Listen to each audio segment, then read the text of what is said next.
दोस्तों, आप सभी का एक बार फिर से स्वागत है मेरे चैनल सोनी कविता पर।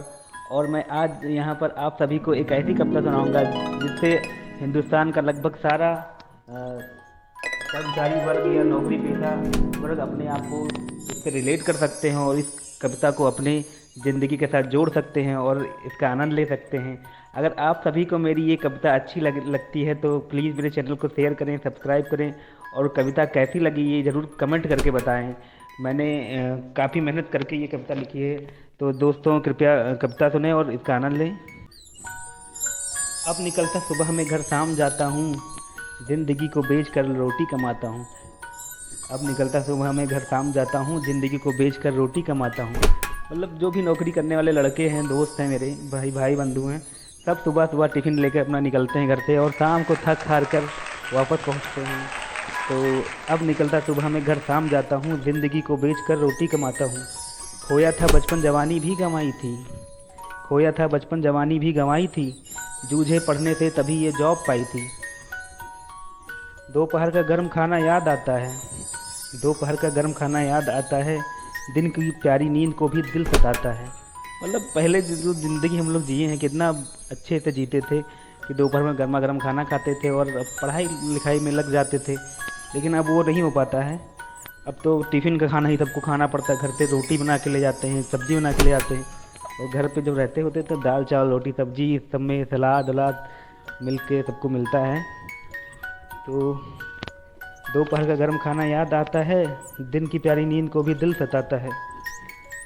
छुट्टियों के दिन ही अब आराम होता है, छुट्टियों के दिन ही अब आराम होता है, ज़िंदगी जीने का सारा काम होता है। हमारे प्राइवेट नौकरी करने वाले भाई बंधु पूरा तन मन अपना तोड़ देते हैं। पूरा दिन काम करने के बाद ही घर शाम को पहुंचते हैं, थके रहते हैं। फिर भी जो सरकारी कर्मचारी होते हैं वो थोड़ा बहुत आराम से भी ज़िंदगी जी लेते हैं।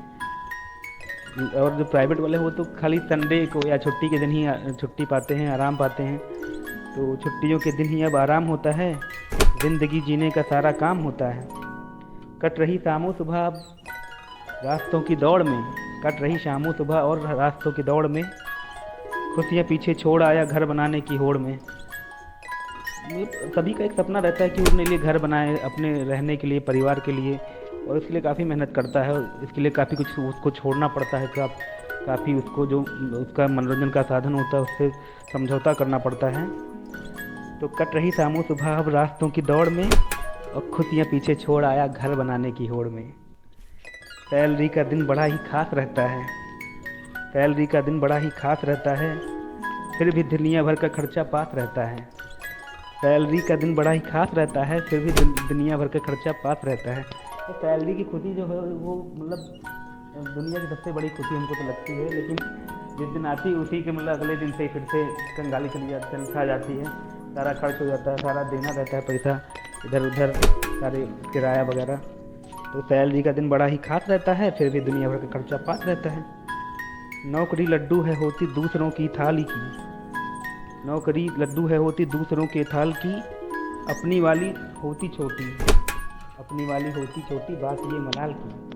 मतलब सभी को मलाल रहता है कि इसकी नौकरी थोड़ा मतलब और होना चाहिए, अच्छी होनी चाहिए। लेकिन कोई भी अपनी नौकरी से खुश नहीं होता है। लेकिन सबको मतलब ज़िंदगी में काफ़ी कुछ दे रखा होता है हमारी नौकरी ने। तो अब नौकरी लड्डू है होती दूसरों के थाल की, अपनी वाली होती छोटी, बात ये मलाल की।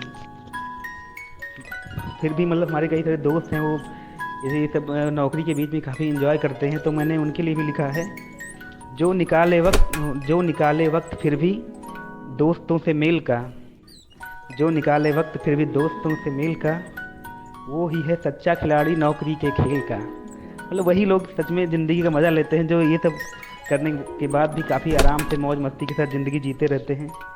तो दोस्तों मेरी ये कविता अगर आपको अच्छी लगे तो ज़रूर इसको शेयर करें, सब्सक्राइब करें और कमेंट करके ज़रूर बताएं कि कैसी लगी, जिससे मुझे काफ़ी हौसला मिलेगा।